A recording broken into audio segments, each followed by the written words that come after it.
Hi friends! So I realized that I never really caught you guys up on the Amazing Race, and so I wanted to do that today. So I'm just gonna go like day by day, just explaining like the crazy challenges and all the ridiculous stuff we had to eat and do, and the crazy places we slept, and yeah, it's just ridiculous, guys. I had the time of my life, but yeah, so this is day one.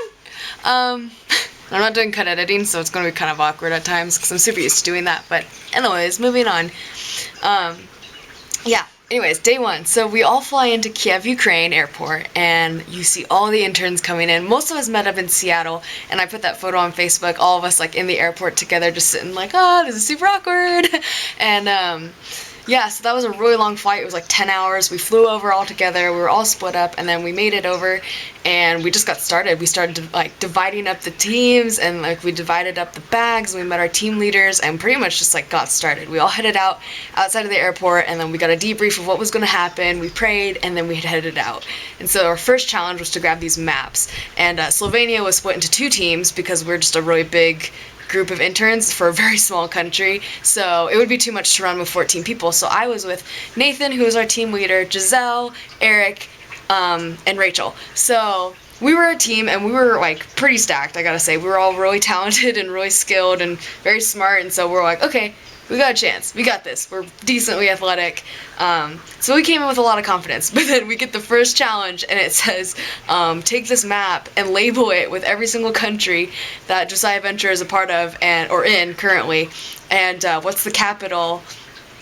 And yeah, it was quite embarrassing because it definitely showed like who skimmed the website and who's actually like read it. But I had a good idea of like the capitals and where the countries were, but I didn't really have a good idea of like what countries Josiah Venture what countries they were in right now, so we had to kind of help each other out. But we actually like ended up going around the airport and asking a bunch of people like, can we borrow your phones, and yeah, it was intense for a little bit, and it took us a while to get there, but we finally got it, and we got our next clue, which was to head over to the cemetery. No, not the cemetery. Head over to this like train station. And so we were like trying to figure out rides, and we're like, okay, what are we gonna do? The bus is already full, taxis cost way too much. So there were just a bunch of random guys standing around, and we're like, are they just here to like give rides to people? So we went up to somebody, literally just to a complete stranger, and we're like, how much does it cost for you to take us here to the next metro station, which was like 20 kilometers is what they said, which wasn't much, and for 5 people. And like a bunch of people were like, giving us offers, and like one guy even kind of stalked us a little bit. We're like, buddy, we'll come back to you, like we'll call you. But we finally found a good deal, got into his car. He looked like Daniel Craig from James Bond, so that was kind of cool. And yeah, we were off. So we were driving, sharing stories, sharing a little bit about ourselves, getting to know the team, and then we finally get to the metro station, and we're running around everywhere. Like, we have no idea where we're going, but we had to find another JV staff member, so we had to get on this train, find this one stop, and so we were asking everybody, and I had figured out, like, okay, ask younger people, because younger people most likely know English better than older people. So we were asking all the young people that we could in the train station, and we finally got on the right train, thank goodness, because it was really confusing, and you could have headed the complete opposite direction. We found the JV staff member, and then we found out that we had to head over to a memorial site and find an orange and blue tank, or tanks. So we headed over there as quickly as possible, and it took us like forever. We had to use buses and trams, and we finally get there. We finally run over there and find it, and it was ridiculous, guys, because we were expecting like, oh, okay, tanks will probably be out in the front. So wrong. Tanks were like way deep in the heart of this area, and so like we were running around everywhere trying to find these tanks that they wanted us to find, and we finally found them in this huge square where there was like a beautiful fountain and an awesome huge statue. And yeah, they were like really obscure tanks too. They were like big tanks, normal tanks, like war tanks, but they were like blue and orange with polka dots on them. Anyways, they were what we were looking for, and we found our next JV staff member. We got our next clue, and it said that we needed to label like tanks, specific tanks. So we had to find the heaviest tank, the one with like the largest like barrel, like the longest barrel, and then like the one with like the biggest diameter, widest diameter, and like the fastest. And so we were like, shoot, what do we do? Because while we were running and looking for these tanks, we were looking at the labels, and all of the labels were in like Ukrainian, and we're like, okay. And if you guys don't know, like, the alphabet in Ukraine is so different than any alphabet you've ever seen. It kind of reminded me of Greek. It's just, like, it's just different, or like Russian. It's yeah, it's it's not really something that you're really familiar to if you just speak English. So we were like asking around, like, do you speak English? Can you help us? And then we finally struck gold when we found this guy who had like a manual about tanks. Like, he was like a tank fanatic, and he just took our piece of paper and our pen, and he's like, I'm gonna do this for you. So he pretty much just led us around the memorial site and like this like kind of outdoor museum, and just answered the questions for us, and we were like, yes, praise God, like we found a friend. And that was just so great. So we ran back and turned in the answers, got to see some cool sights along the way, and on our way there was like this huge statue of the Silver Lady, and so we all stopped to take photos of that too, and it was just a great way to see the country. But we didn't have a lot of time for that, so we headed off to our next place, which was back the main square-ish area. So we took buses, and we kind of had a good idea where we were going, because before that we were trying to find the place to this memorial site, and we got bad directions. So we're like, shoot, okay, what are we supposed to do?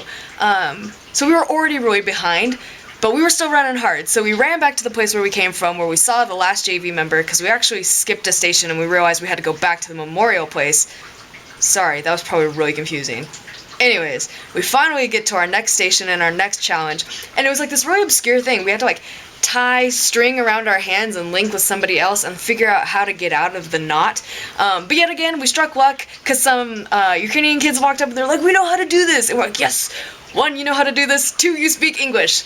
Solid. Okay, help us. So they helped us out. We got out of there really fast, and we were just like, all right, we gotta go. So we asked some locals to help us like find our next place to go, and they said like, head to the Ark of Friendship, and it was just like this ark that symbolized like the relationship between Russia and Ukraine. So, and it was something about like Soviet Union, USSR. So we headed there, and it was pretty decent. I mean, area to find, because it was this huge arc, and it wasn't really hard to miss once we got to like higher ground. So we headed in that direction, and we found out that our next challenge was going to be the most ridiculous, crazy, cool challenge ever. We got to go ziplining on the largest zipline in Europe, in the Ukraine. So we all hooked up, and we were like, ah, we're down for this. And so yeah, we got hooked up, and then we just went, and one by one, we got to see the most beautiful view ever. I don't think I've ever seen a view that could match or rival the view that I saw while I was on that zipline. But yeah, we got to go over, and when you're up there, there's like this huge lookout area, and you can see this entire city. I think it was like of Kiev, and you go down, and you cross over a street, and with like a lot of traffic going through, so you're like, oh shoot, crap, don't fall. And then there's this huge river that you pass over, and on to your left there's this huge bridge that you can see, and to your right there's like the whole cityscape, and like it's just, I wanted to stay there forever, and it didn't go by very quickly, so it's like you could take your time and enjoy it, and I was just like, oh, this is heaven. So we all ended up at the end, and we took a little time, like, because there was a beach on the other side, and we just took a little bit of time to just look at the sunset in Ukraine and take it all in, and then we were off. We had to climb up a bunch of stairs and get back there so we could pick up our bags and get our next clue. And so when we get back, we find out that we've got one more challenge, which is ridiculous. But we weren't done yet, so we had to head over to this prayer chapel. So we were running around trying to find it. We took a bus, I think, and finally landed there. And it was this gorgeous, gorgeous, gorgeous blue chapel, church, and it was like, I don't know. It reminded me of Princess Jasmine. Like, if she were to become a building, that would be the building that she became, because it had gold tips and like kind of gold, like Eastern European kind of dome-like shapes, and just like this baby blue, and it absolutely beautiful. If you guys want to see a photo, I took like 5 photos of it, and they're on my Facebook page, so just check them out. Yeah, it was just stunning, absolutely stunning, in this huge courtyard. So we all stopped, and our challenge was to pray for the cities that we were going to. So we stopped for 10 minutes, and we just took a deep breath. Some of us walked around, and we just prayed together as a team for the countries that we were going to be serving in. So I prayed for Kron, and it just filled us up with the right attitude, and then we were super stoked to finish. So we knew that we were kind of like towards the end. Out of 17 teams, we were probably like number 13 on the first day, just due to like the bad directions, but you know what, it's all good. And so we were running over, getting our next clue, and we were heading off to the pit stop, and we found out that our pit stop would be a train station. Sorry, I'm like super anxious to tell all of you guys this, so I'm like blah blah blah, but yeah, it was going to be a train station. So we're like, okay, what does this mean? Like, where are we going to be sleeping tonight? And we find out that our next pit stop is actually an overnight train. So the first night we got to sleep on an overnight train, all like 54, 60, 74 of us. I don't know why I'm saying 54, 74. Anyways, yeah, all of us were on the same train. It was nasty. There were no doors, one bathroom, and it was just like, ugh. But it was quite the experience. Giselle made it really homey. She like tied a little bow around the curtain and everything. We opened up every window, and yeah, it was definitely an experience. Definitely an experience to be had. So try an overnight train, even though I think it's much better to stay in a hostel. At least it's fun, and I don't know, it kind of like rocks you to sleep. But yeah, that was our first night, and that was Amazing Race Day 1. It was ridiculous. It blew my mind because not only was I expecting I wasn't expecting the Amazing Race to be like that intense, but like I wasn't expecting to just see so much of the city and see so much of a new country. Like, I thought it'd be like, race, race, race, race, race. And at times it was, but there were just definitely times where you'd be running and you'd be like, oh, like, it's just so cool. I can't believe I'm here right now. And it really didn't hit me the first day. And we've been traveling for over 20 hours and we were like sprinting on the first day. But so worth it, so awesome. And yeah, it reminded me just like, it was just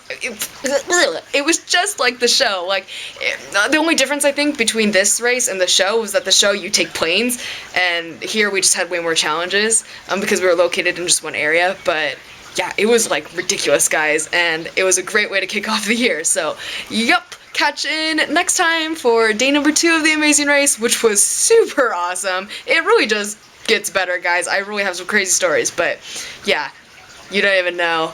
It got ridiculous. I will see you guys all later. Keep following my vlogs. I'm in the Czech Republic for one more day, which is today, and then I'm off to Slovenia tomorrow. So I guess I'll see you guys soon. Okay, talk to you later. Bye-bye.